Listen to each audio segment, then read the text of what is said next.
The sun is shining. Time to get your wheels clean and looking sharp out on the road.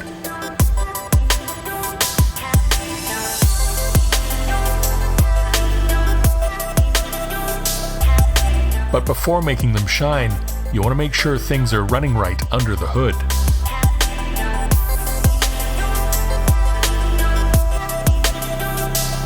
Nick's shop has been helping lots and lots of folks get their dream cars on the road lately.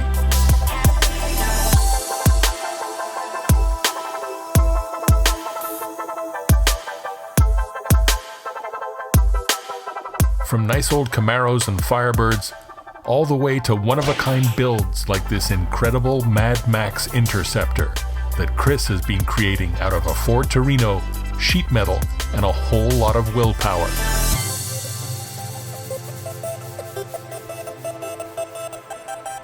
The car is almost done, but the engine isn't in place. That's because today is the day that it's on Nick's Dyno.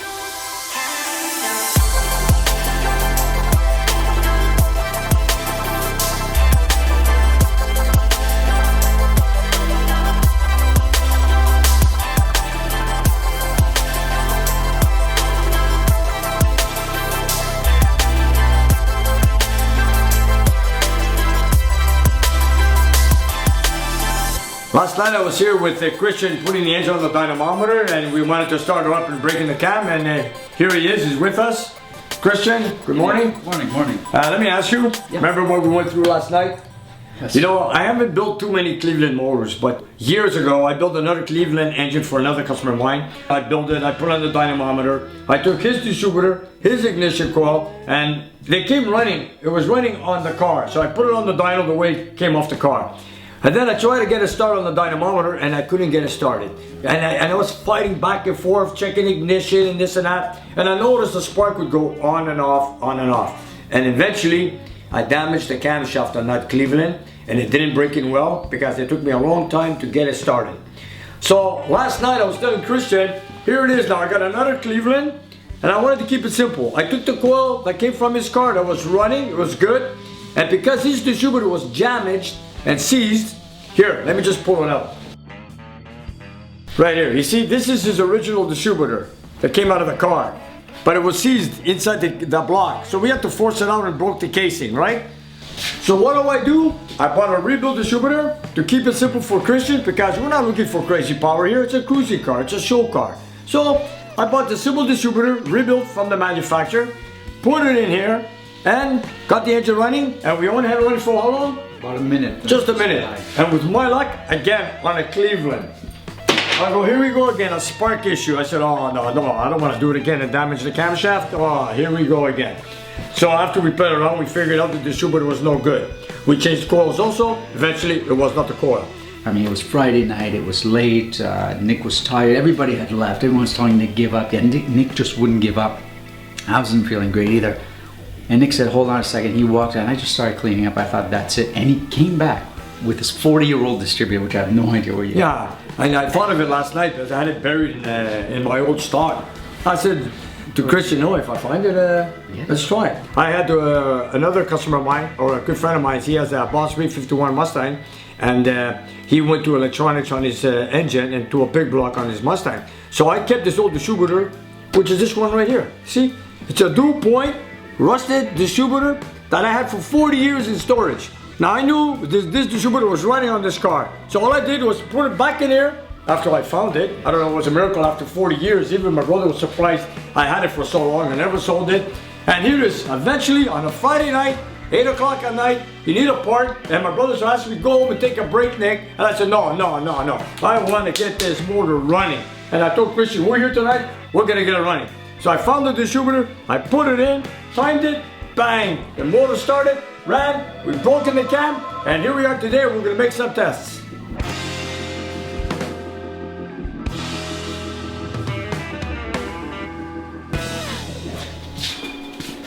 Here we go.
testing with my carburetor from the one going to the dyno room with our 650 CFM, because it's a mile 351 cubic inch.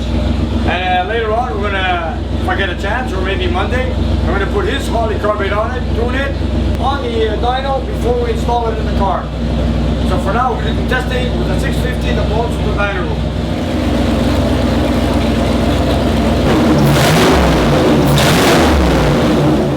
The 351 is making all the right noises and would seem to be ready to test.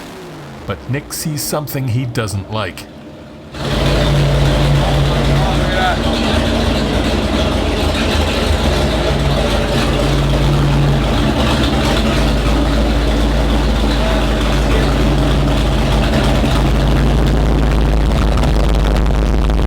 Some oil has appeared on the dyno's catch pan. Nick hopes it's just from a loose fitting on the top of the engine, and not an issue with the main seal or oil pan.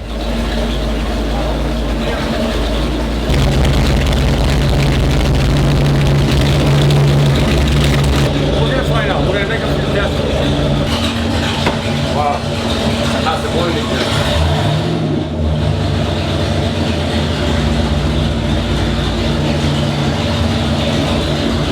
There we go.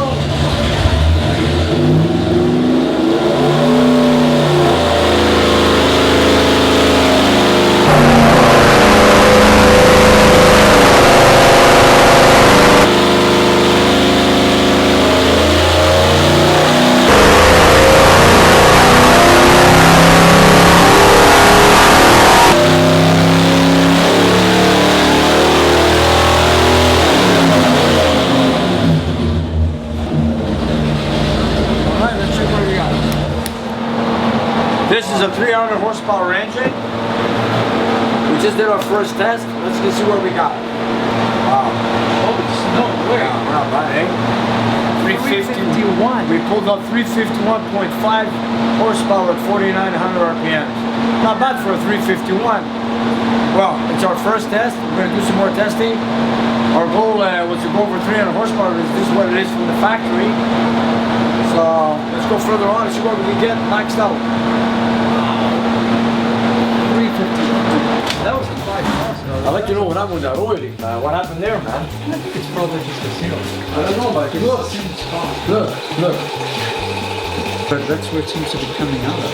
On the edge. I know, but see, that's I put the rags there to absorb the oil, but something is telling me. Put a new rag. Might be saturated. No, you know what?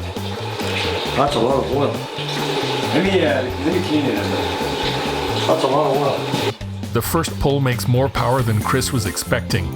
His 351 is making 1 horsepower per cube already. But Nick is focused on the oil leak. He cleans up the outside of the block and wipes down the pan, hoping they can track the leak and stop it as they continue testing.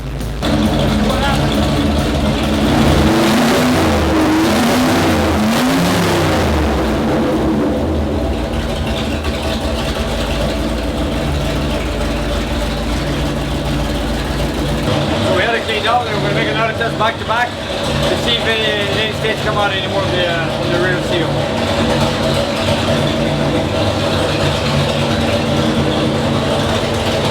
I can't stop smiling. We're going to take the RPMs from 31 to 5,300 RPMs. Don't forget, this is a stock engine refresh. That's all it is. Here we go.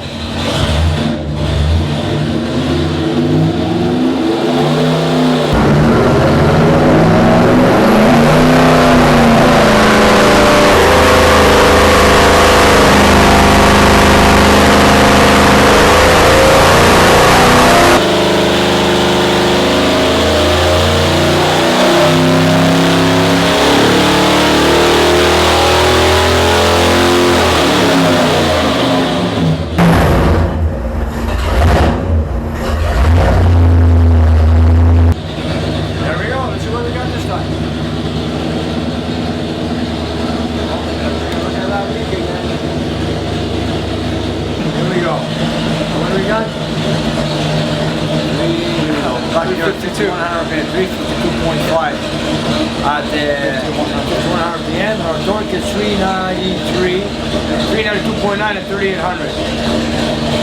So that's pretty good. And now let's go look for that oil leak.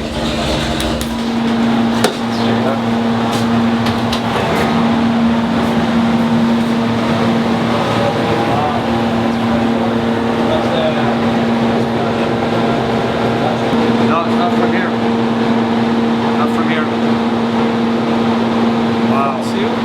I don't know. I have no idea.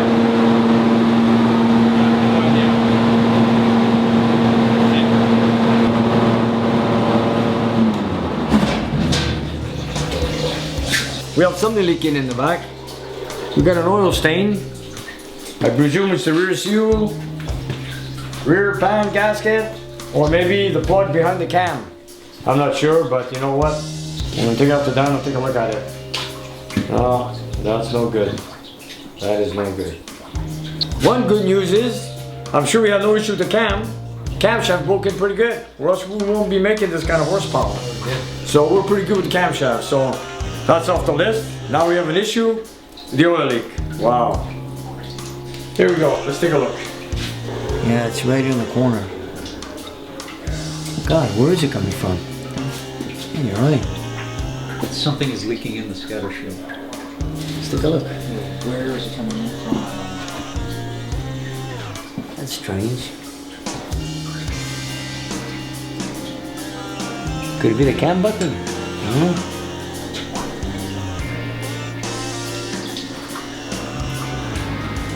No, let me tighten up the bolts a bit on the pan and see what happens. Okay. I doubt it, but anyways, what to try. Here we go.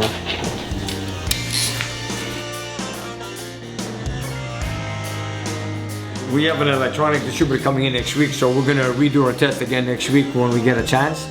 At the same time, check out for the rear leak that we have, so got a couple jobs to do already on this. I'm going to get another distributor with the Petronics conversion, get that out of the way, then work on the seal, see what it is, maybe take out the pan right here and see what I can do, and then put his carburetor, tune it, and max out the horsepower with it, and then on the way back into the car. So far today, from what I've learned, that the camshaft is good. It made 351 horsepower, originally from the factory it's 300.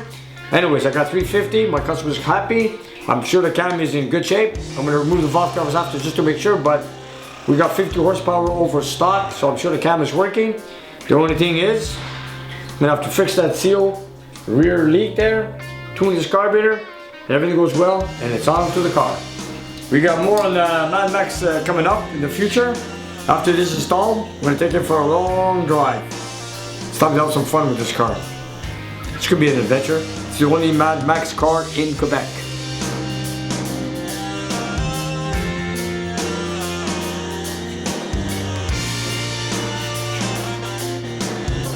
One-of-a-kind show cars, classic muscle, and everything in between. They're just some of the good things that keep on happening at Nick's Garage.